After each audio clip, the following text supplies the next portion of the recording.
आज घोषणा पत्र जारी कर दिया। महिला को लेकर यह घोषणा पत्र जारी की गई। प्रियंका गांधी ने प्रेस कॉन्फ्रेंस कर महिला को लेकर घोषणा पत्र जारी किया, जहां पर उन्होंने महिलाओं को सशक्त बनाने को लेकर यह पत्र जारी किया। महिलाओं को 40% टिकट देने की बात कही है। महिलाओं के लिए अलग से घोषणा पत्र जारी किया गया है कांग्रेस द्वारा, जहां पर महिला घोषणा पत्र को 6 हिस्सों में बांटा गया है। कामकाजी महिलाओं के लिए 25 शहरी क्षेत्र में छात्रावास दिया जाएगा। ग्रेजुएट छात्राओं को स्कूटी दी जाएगी। साथ ही महिलाओं के लिए फ्री बस सेवा भी कांग्रेस द्वारा दिया जाएगा और 12वीं की छात्राओं को लैपटॉप सौंपी जाएगी। तो सरकारी नौकरी में महिलाओं को 40% आरक्षण देने की भी बात कांग्रेस ने कही। राजनीति में महिलाओं की भागीदारी को बढ़ाई जाएगी।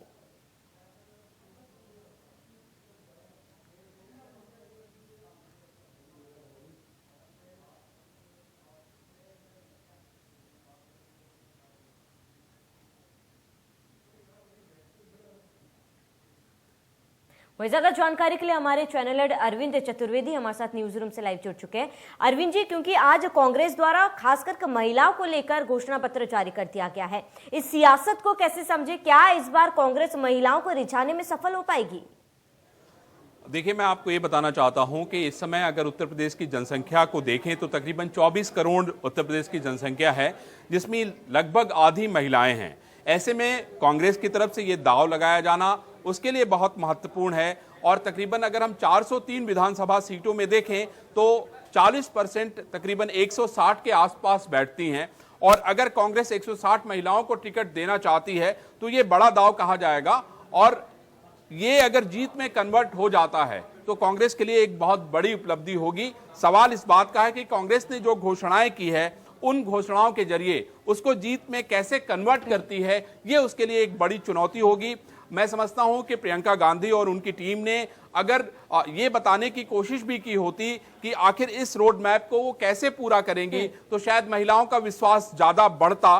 अगर हम पिछले यानी 2012 की विधानसभा की बात करें जिसमें कुल 36 महिलाएं 403 में से जीत के आई थी, और अगर हम 2017 के विधानसभा चुनाव की बात करें तो उसमें 36 में 4 महिलाओं की संख्या और जुड़ गए, यानी 2017 में 40 महिलाएं चुनाव जीत के आईं। इससे यह पता चलता है कि उत्तर प्रदेश के विधानसभा में महिलाओं की उपस्थिति बहुत ज्यादा नहीं है। ऐसे में ये कांग्रेस की तरफ से बड़ा दांव लगाया गया है और मैं समझता हूं कि इसका फायदा कांग्रेस को मिलेगा। अब कांग्रेस की जो बड़ी चुनौती है वो ये है कि वो ऐसे प्रत्याशियों को खोज के लेके आए जो लोग चुनाव जिताने में कारगर हों, क्योंकि कांग्रेस का संगठन इस समय अगर हम देखें, कहा तो ये जा रहा है बार बार कि नहीं, संगठन अब पूरी तरीके से तैयार हो गया है। अब हम लोग बूथ लेवल पर बहुत मजबूत है और अब हम लोग वोट निकलवाने का काम करेंगे, क्योंकि कांग्रेस ने बहुत सालों तक उत्तर प्रदेश में राज्य किया है। और ऐसे में निश्चित रूप से कांग्रेस की ये प्रबल इच्छा होगी कि नहीं, वो अपनी ताकत को बढ़ाएं। लेकिन जैसा मैंने कहा, अगर पिछले चुनाव के प्रदर्शन को हम देखें तो वो बहुत बेहतर कांग्रेस का प्रदर्शन नहीं था। लोकसभा के चुनाव के प्रदर्शन को देखें जिस समय कांग्रेस, समाजवादी पार्टी और बहुजन समाज पार्टी मिलकर चुनाव लड़ी थी, तब भी कोई खास प्रदर्शन कांग्रेस नहीं कर पाई थी। 2017 के विधानसभा की भी वही हालत थी, 2014 के लोकसभा की भी वही हालत थी और 2012 के विधानसभा की भी वही हालत थी। सवाल यह उठता है कि कांग्रेस ने प्रियंका गांधी को अब यहां पे चुनाव का प्रभारी बना दिया है, महासचिव नियुक्त कर दिया गया है। अब ऐसे में यह देखना महत्वपूर्ण है कि प्रियंका गांधी कांग्रेस की नैया को कैसे पार लगाती हैं महिलाओं पे दांव लगा के।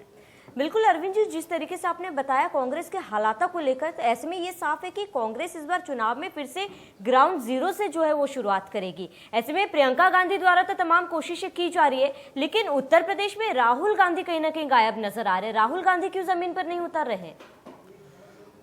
मैं इसमें यहाँ पे कहना चाहता हूँ कि प्रियंका पे इस बार पूरा भरोसा किया कांग्रेस ने। मैं समझता हूँ कि उनकी जो अध्यक्ष हैं सोनिया गांधी ने पूरा प्रभार, आप देखिए कि राहुल गांधी लखीमपुर खीरी की घटना हुई थी, प्रियंका गांधी जब पकड़ ली गई, उसके बाद राहुल गांधी ने ट्वीट करके बहुत बार उसका जवाब दिया और बाद में जब वो पब्लिक से मिल रहे थे तो उन्होंने ये कमेंट किया था कि देखा आप लोगों ने, मेरी बहन कितनी बहादुर है।